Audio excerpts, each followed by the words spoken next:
Guru Brahma, Gurur Vishnu, Gurur devo, Maheshwara, Guru sakshat param Tasmai, shri gurave namah.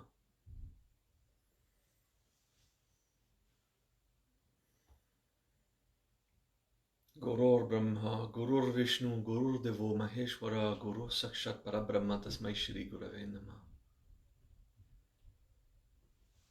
Giving time for the translators to settle in. Welcome to this new class. Gurur Brahma, Gurur Vishnu, Gurur devo, Maheshwara, Guru sakshat param Tasmai, shri gurave namah.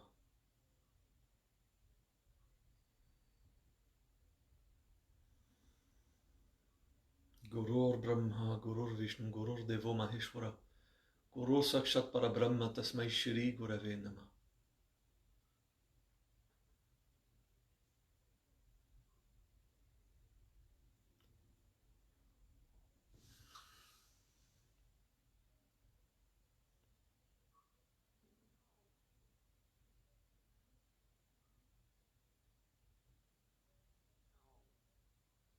All right, message from translators, software issue.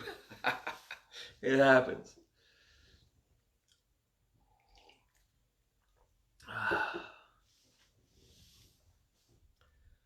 The true guru is Brahma. There's 4 levels of guru. The 4th level and the cheapest level is the human representative. A guy like me, a guy like anyone. It is not a true guru. The word guru comes from guru, or destruction and darkness. So the guru is the destroyer of darkness. That means a guru is a therapist, basically. It was used in Occident to name the leader of a cult or a sect. In that sense, I am not a guru because I do not have the 3 conditions.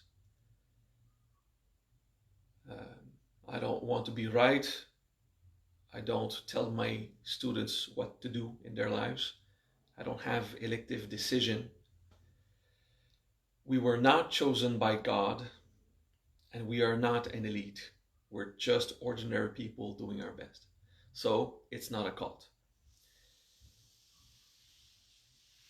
If you ever see a teacher act that way, like, you have to do what I say, tell me. I need to scold that teacher, okay? Giving counseling is not taking decisions for people. Very important to keep your freedom. So in the Maharya, we don't fit the Occidental definition of guru, but we do fit the Oriental in the cheapest way. The guru is the destroyer of darkness. And I can't save you. I can't destroy your darkness. I can help a tad. And I can give wisdom. So you can do your own work, basically, on yourself. And some of us have conditions where we will suffer our entire life. A little thing. It happens. Maybe your condition is depression, and you'll have a bit of depression all your life. Maybe your condition is a physical handicap. You'll have to deal with that. Okay, it happens. It can be karma, dharma, prakti. It can be anything. Okay. So the guru as a human is just an influence. It's just a little help. It's a tool. You use me, and when you're done, you throw me in the toolbox or in the garbage. You just get rid of me. If I want to be more important than a disposable tool, I have a pride issue. Do you understand? If you are offended when I say I'm just a disposable tool, then you have a dependency issue. And you have to resolve that. Use the wisdom of a teacher or a master as long as it's useful. But if you believe in accomplishing yourself, you have to contemplate the possibility of complete autonomy, like a responsible, free-thinking adult. And that means the master is a disposable tool. You just get rid of it when you're done, or you just be friendly with him. That's it. Okay? So that's the fourth level of the guru. The third level of guru is Agni, radiance, the most powerful force in nature. The second level of guru is Indra, influence, the most powerful force in supernature, or the level of the soul. And beyond the soul, the divine realm. And the highest level of guru, the first level, is Brahma, Vishnu, and Shiva. Mostly Brahma. So in this prayer, Gurur Brahma, Gurur Vishnu, Gurur devo Maheshwara, Guru sakshat param, Tasmai, shri, gurave, namah. We proclaim the Guru is Brahma, has nothing to do with the human representant or any force in nature. The Guru is Vishnu. And the Guru is the God that rules all things. Gurur devo Maheshwara. Okay. Well, Maheshwara. So the God that leads all things, that manages everything. Devo Maheshwara. Okay. Signifies that there is a divine nature that is in charge of the entire mechanics of the universe. It is one with all things. If you're an atheist, it still works. It's the laws of physics and chemistry. And imagine the laws of physics and chemistry, thermodynamics, mechanics of fluids, also apply on other planes. The vital plane, the emotional plane, the mental plane, everything obeys natural laws. Push this to the extreme and you got Devo Maheshwar, even if you are atheist. If you don't believe in a God identified, which is good. And if you are a believer, then you believe in God. And God is still not identified. Guru Brahma, Gurur Vishnu, Gurur Devo Maheshwara. The only authority to respect is the supreme laws that operate everything. That means that you believe in freedom and that there are things that we have no choice to face, the laws of nature. You can think that everything is an illusion, but my hand is not going through my other hand. When I hit it, I feel it in my knuckles, in my palm. You hear a sound. I hit the table. You hear a sound. I feel it right here. I can believe that the world is made out of illusion. But the truth is, I don't go through matter. And these physical laws are immutable. I can dream of a philosophy where everything is just a perception in my mind. But I still have to pay my bills. And I have a heartbreak when I have a heartbreak. And I laugh at the good joke when I laugh at the good joke. So that's reality. That's real. I really experience it. Whatever composes the world doesn't matter. Is the world made of mind? Is it made of illusion? Is it made of consciousness? Is the world made of mashed potatoes? It doesn't matter. What we experience is facts. we really live them. That's reality. So we say that these laws that dominate all things is the only thing that we have to respect. Gurur Brahma, Gurur Vishnu, Gurur devo Maheshwara. Guru sakshat Brahma, Tasmai, shri, gurave, namah.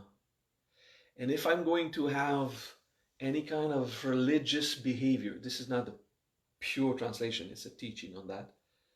If I'm going to have any kind of spiritual or religious behavior, if I bow or prostrate to a universal thing, it's only going to be towards the true guru, the true master of all things, which is the laws I cannot bend.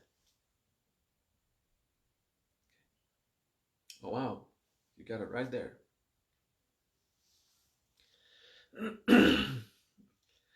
There's a file that you can find in the Maheshwara files, maheshwara.org/files. There's a public repository of documents, maheshwara.org/repository. There's a way to ask your teacher for those prayers, to get a PDF with all the prayers. So if in the surface our prayers look like religious devotion, that's on the surface. That's what we look like. The Maheshwara looks like a religion. We have teachings, priests, rituals, ordinations. And we do ritual stuff and we pray. So we look religious AF. If you understand the meaning of those words in Sanskrit, I don't bow to a human guru, I only bow to the truth of the universe that I discover as it is. Truths in nature, the truths in the philosophical world. And I'm searching for my freedom in this structure that I cannot bend, the rigid walls, the things I cannot change, the sickness I feel in my body every day, these things.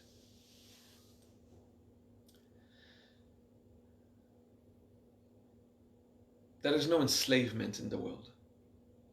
Enslavement does not exist. There is no concept of being a slave of something.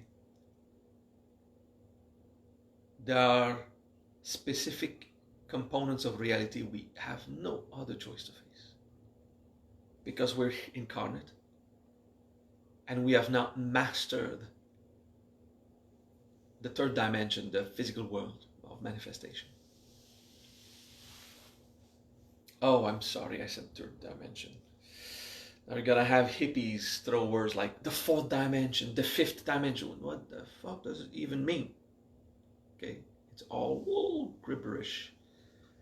So chill with these dimension things. If it's not based on a true experience, it's just in your head.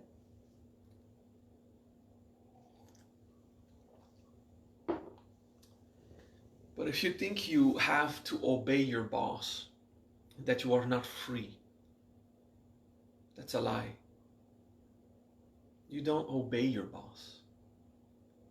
You intentionally do what he instructs in exchange for the paycheck. It's freedom. It's good business. You have to find this place inside you where you feel like a slave and resolve it. And understand agreements are not enslavements. Agreements, when they're not forced on you through manipulation, it's just to live. This is the will. We work, we earn money. Okay. So your freedom depends on you to find. The only master that I will bow to is the true guru, which is Parabrahma. Guru sakshat Brahma. and only to this true Guru. Tasmai, shri, gurave, namah. Namah is to salute or prostrate to the Guru. Gurave namah, I'll only prostrate to that Guru, which is the true one. Okay. What really destroys darkness, Guru is the destroyer of darkness. I only bow to really what frees me from suffering. I really bow to only what is useful in my personal growth. I only will revere what makes me feel better fundamentally, not superficially. Bowing to drugs because they make you feel better superficially. And you would say, oh no, I'm so depressed deep inside. Yeah, it's still, from my point of view, it's still the superficial experience you have. Fundamentally, you feel bad for another deeper reason. Your interpretation of the word superficial is very shallow. For me, and hopefully eventually for you, superficial is more thick, goes a bit deeper into your layers of dreams and illusions. The world is not made of illusion. The illusions are inside. What you call superficial, profound, and fundamental, these are words.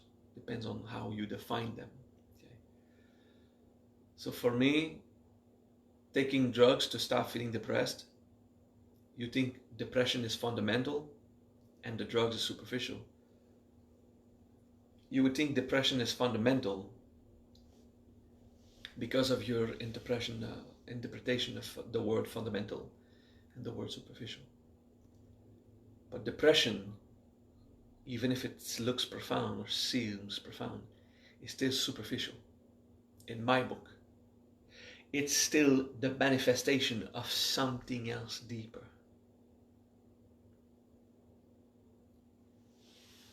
The fundamental is what causes that feeling of depression to rise. I can be very deeply anchored. I made a mistake the other day, saying I had been isolated for 3 months.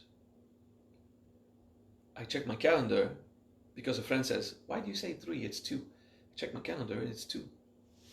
I said 3 because I was thinking fast. But there's a reason I augmented the time. And Shivagam does that too. If it's 3 weeks, we'll say like, oh, like it's been months. No. So there's something inside me, and I know Shivagam does it, so I hope it helps. But there's something inside me that likes to dramatize. So I have to find it. It is pushed by the fact that it feels forever. It's been 2 months, but it feels forever. So I make this glitch in my head, yeah, mid-February, mid-March, mid-April, mid-May. It's been 3 months, but actually it's from mid-March. So April, May, it's 2 months. So I live this, I have it. Oh, it's so enjoyable the way I live it compared to you, probably. I'm completely isolated. I miss holding a woman in my arm.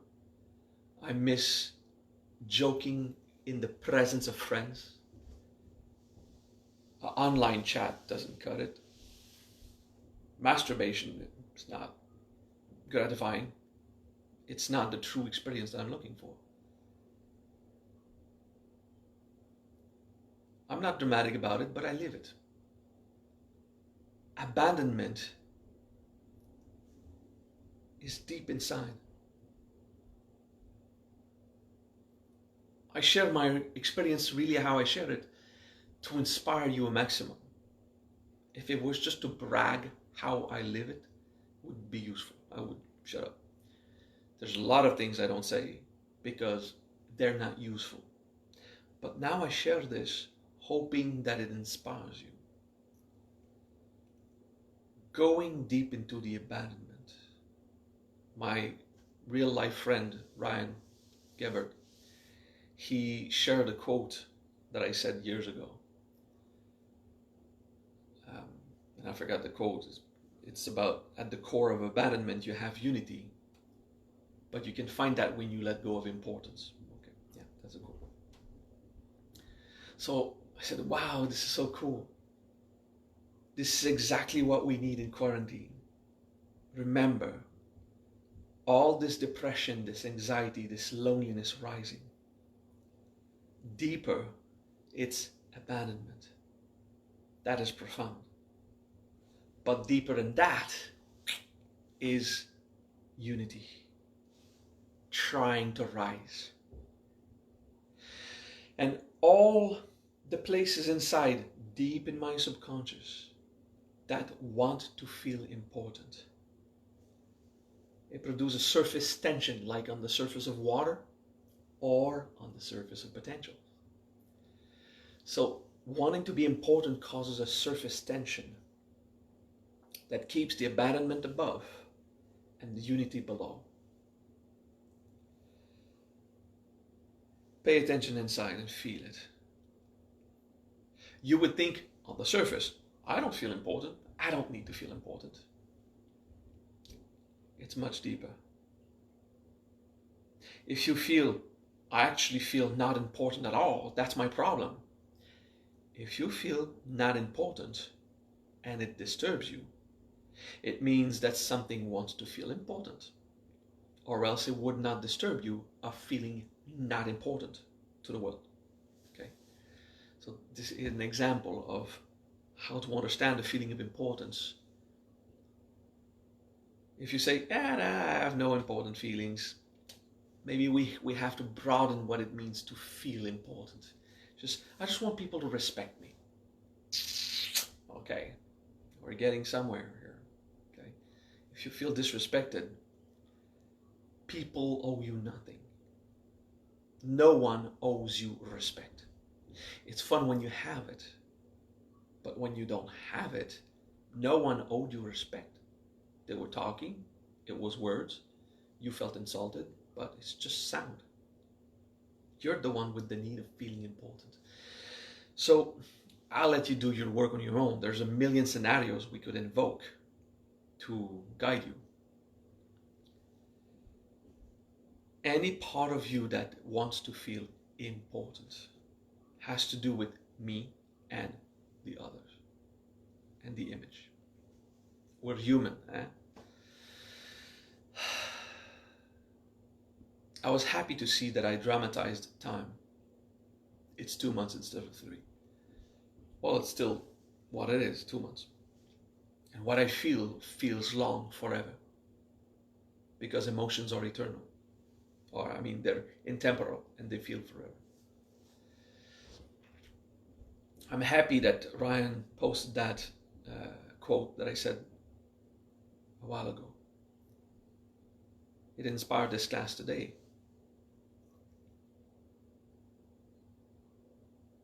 So whenever you have a depression, feel that it comes from abandonment. And that abandonment rises because of importance. Now, instead of resolving the importance, often we say, oh, I should not feel important. And we just hammer ourselves, I am not important. Thinking I am not important is also a flaw. It's self-hatred. It's not the liberation of importance. If you have to talk to yourself in order to manage the lack of importance, that talking to yourself is not simplicity. It's a denial, a way to compensate, folding patterns. I want to feel important, I don't want to feel important. You got 2 layers. The liberation of importance is to mourn importance. Just to mourn, to lose it. And to embrace abandonment. With a long patience. And the true guru is in there. The truth of liberation is in there. Just pure self. Samyana. Just what I am.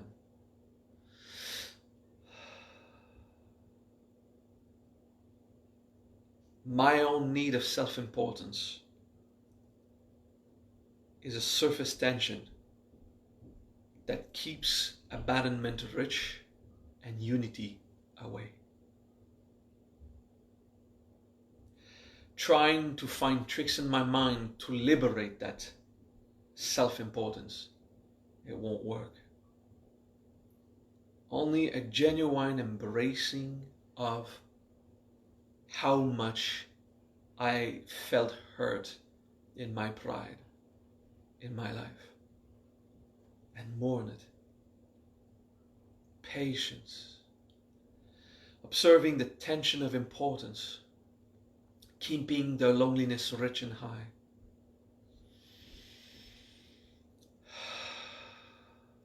And letting it go. And you'll feel it open. Eventually. It's a practice that first feels like a little stroll through hell. Not a big walk, but a little pequeño paseo in hell.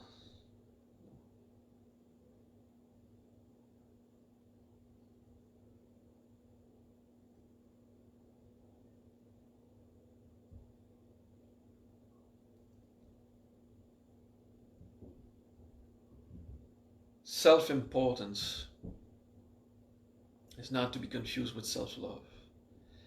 Self-love is to care for your well-being. It's to give you what you need and also what you want, what you desire. When it doesn't cause more suffering and participates to your joy of life. That's self-love. It's about you to you. Self-importance is, but I'm better than this. If you say, I'm better than this, self-importance, it's a comparison to something. The only person you become better than is yourself. Sounds super good, but it's about competition with yourself. Self-imposed self-importance on you. It's layers. To trust that you get better as a person, that you get better at applying skills, it's self-love. Competing with yourself, I'm better than this. The only person you surpass is yourself. Sounds good, but you're talking about competition. The only person I surpass is myself means I'm still not good enough. That's what it means. Be careful with the words you choose. They sound good, but they are traps. I get better as I practice. It's not sexy. It's not romantic and dramatic, and as the only person I surpass is myself. Every day I surpass myself. It's passionate. It's like, yeah, as I practice I get better. It sounds lame, but actually it's simple and it's a fact. As you practice, you get better. Practice makes perfect is competition with yourself. It's about an ideal of perfection. You don't become perfect. You get better at it. You become skillful, agile. It's fun when these quotes make us feel so important, but that self-importance is not simplicity. It's a need of drama to compensate the drama that I have because I'm dramatic.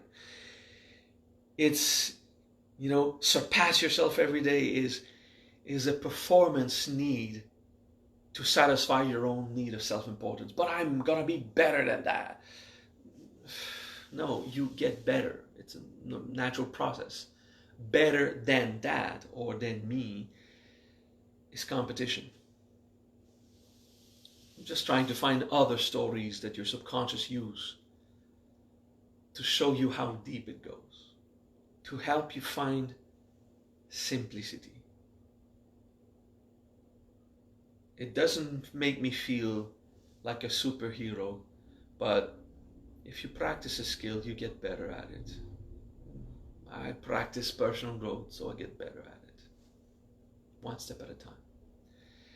Oh, that sounds like it's gonna be long. It sounds like I need patience to apply it. Yeah, like the truth, actual facts.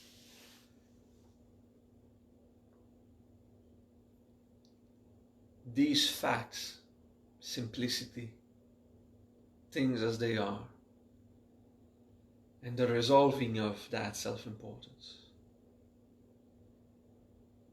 That is an attitude of Tasmai, shri, gurave, namah. And only to the true Guru I will bow. The only true Guru, the only destruction of darkness, is a patient application of the wisdom. And it gives results.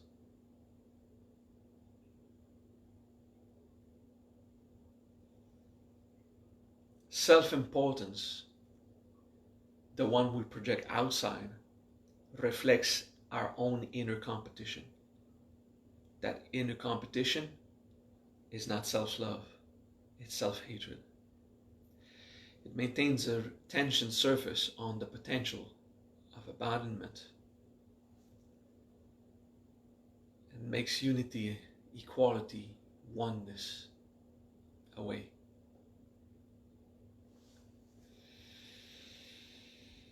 Pay attention to it. Embrace it.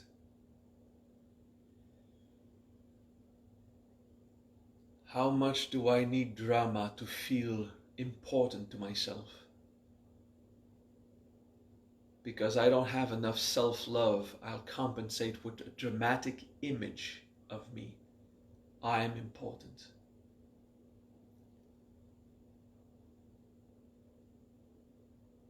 It's okay. These are words. They are a period that we need to feel important.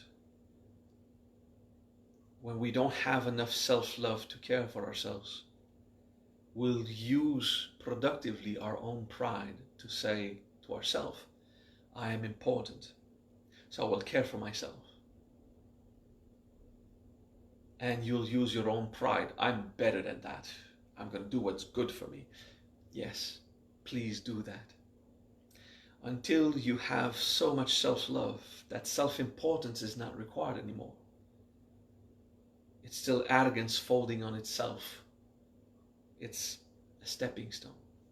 It's very important. Don't teach the absence of importance to a newbie who is an addict trying to resolve his addiction. Use it. You're important for yourself. You help them use the tools they have. This is advanced wisdom. But deep inside,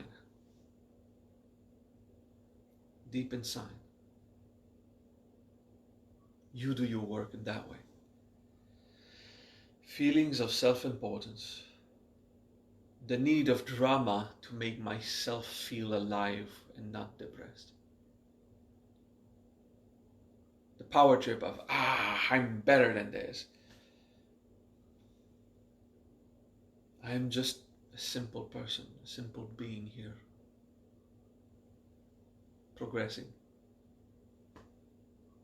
Doing my best sometimes, not doing my best other times. Oh, I would love to lie to myself and say, I'm just doing my best. No, sometimes I'm not doing my best. It's okay. I forgive myself. I'm like that. It's simple. It's the facts. Sometimes I do my best. Sometimes I don't. Yeah. I'm too lazy to always do my best. Let's just be honest. I have a lot of determination, of course. But it's not a permanent thing. Yeah, I'm human. Sometimes I'm not determined. Just be honest with yourself.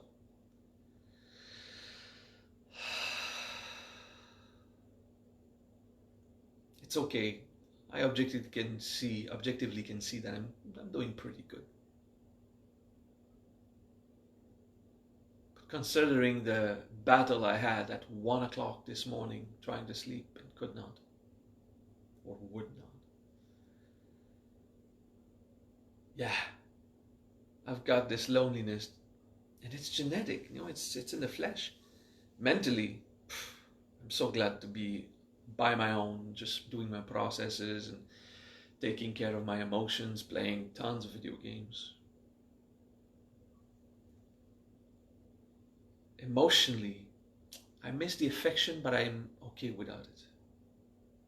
Physically, the bed is empty.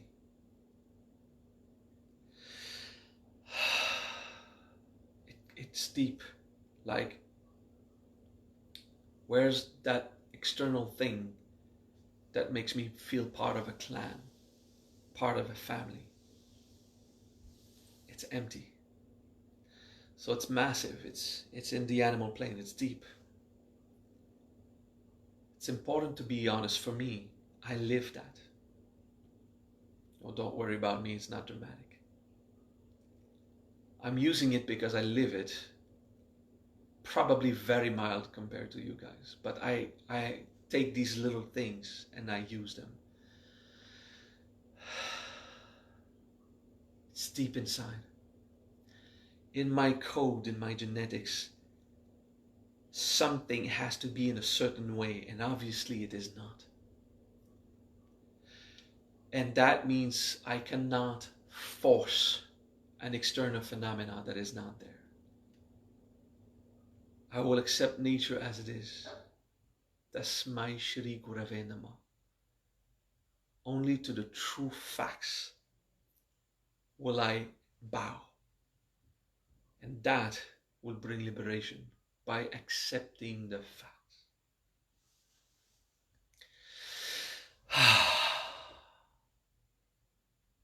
Gurur, Brahma, Gurur, Vishnu. Gurur, devo, Maheshwara. Guru, sakshat, param, Brahma. Tasmai, shri, gurave, namah.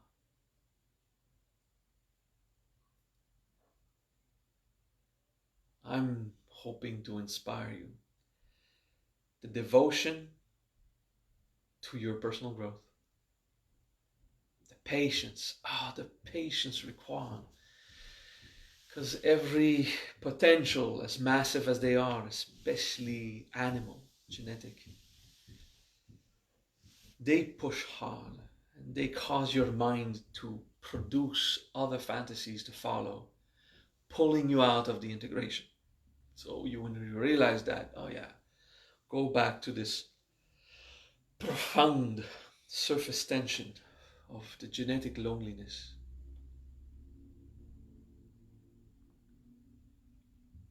The ego's importance, playing games to pretend it doesn't have that arrogance. False humility and complex mechanics of lying to ourselves. It's okay, we progress, right? It's just not simplicity.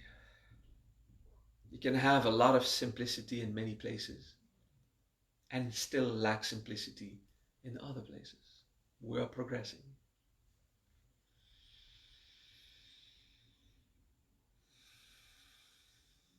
Please don't believe that you have power over another person. Yeah, you do have power over yourself. Whoever taught that, you have power over yourself. It is a good thing. Using that power over yourself to lie to yourself, pretending that you're always humble. Sometimes you are humble. Give yourself the credit for the good things you've accomplished. And sometimes you're not humble. Just be honest with yourself. Sometimes you're not. We are progressing. You can't pretend, finally understood the secret of that. No, that's arrogant. When you do that, you're lying to yourself. It means you're going to stop looking for more. I finally understood. It's just the way the ego used. That discovery that I really did, it's genuine. I will use it to not keep growing on the topic. That's another way to lie to ourselves. I understood something. It's great. That's a truth. That's a fact. If you cross the lapses fact and truth, you'll have tract, okay? Which is a different word. It's completely different.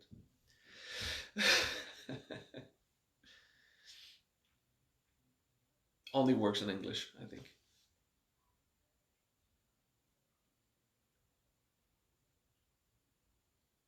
We're progressing. We're doing good. It's nice. Self-importance. Oh, there's so many tricks we have. To deny we are humble when we are actually humble. And to pretend we are humble in places we are not. To deny simplicity when we had successfully being simple. And to pretend to be simple in places we have not been. And the confusion, like, okay, but I don't know. When am I simple, when I'm not? Like, what's the truth? Experience, patience, the flavor, you'll get it. I mean, the most of you correctly identify moments of simplicity and arrogance. Okay, you already do. Just keep in mind it goes deeper. Just believe there's still work to do, or else I would be accomplished. There's still work to do, or else I would be accomplished. It's an obvious equation. If I don't feel self-realized right now, if there's so many impulse inside I still feel a slave, then I just have work to do, and it's okay. I'll keep doing that work. It's fine. Good.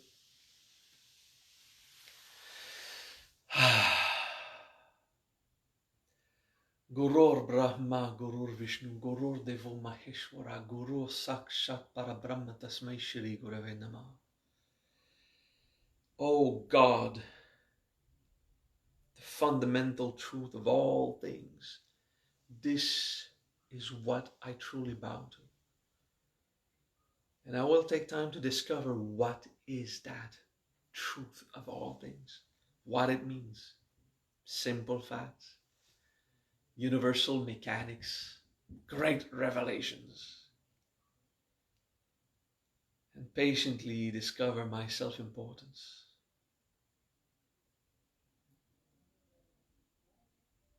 That keeps me away from the true Guru, the true destruction of darkness, the true master of the universe.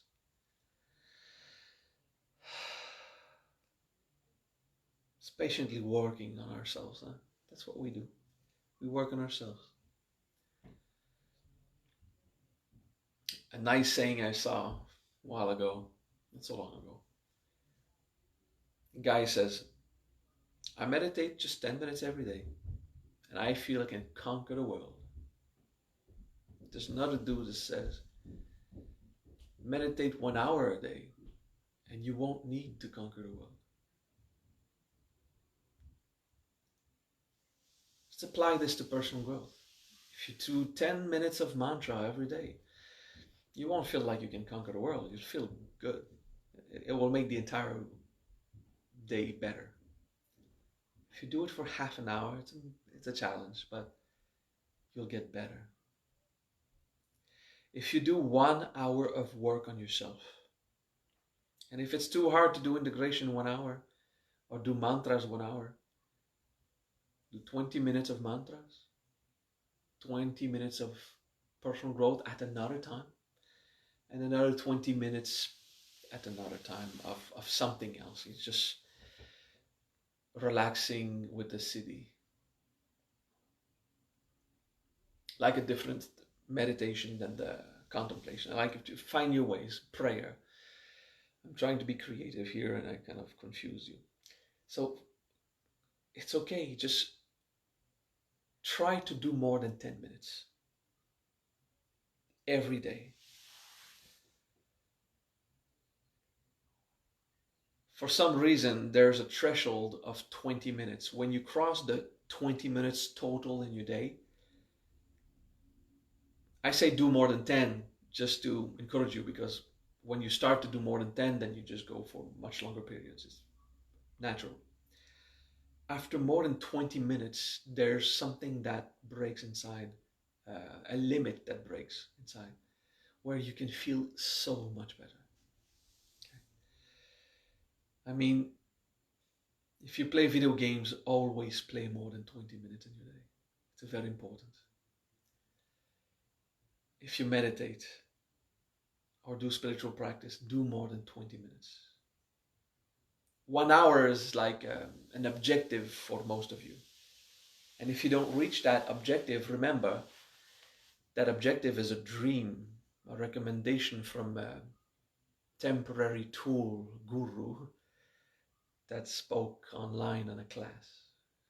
Don't hate yourself if you're only good for 45 minutes. Come on, relax. It's a recommendation. Do more than 10 minutes. You'll be propulsed into doing more, into periods of cultivation of yourself, just embracing deeper. Because if you want to get rid of the self-importance,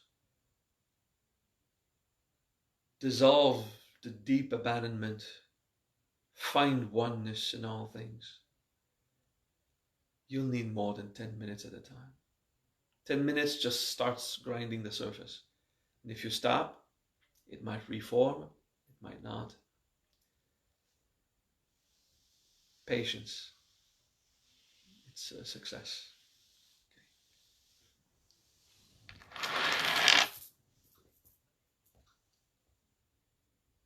Om Mani Padme Hum. It's cool to feel conscious. And if you don't have a mala, don't go get your mala. Just wait for us to do it with us while we have it. Om Mani Padme Hum, Om Mani Padme Hum, Om Mani Padme Hum, Om Mani Padme Hum, Om Mani Padme Hum, Om Mani Padme Hum, Om Mani Padme Hum.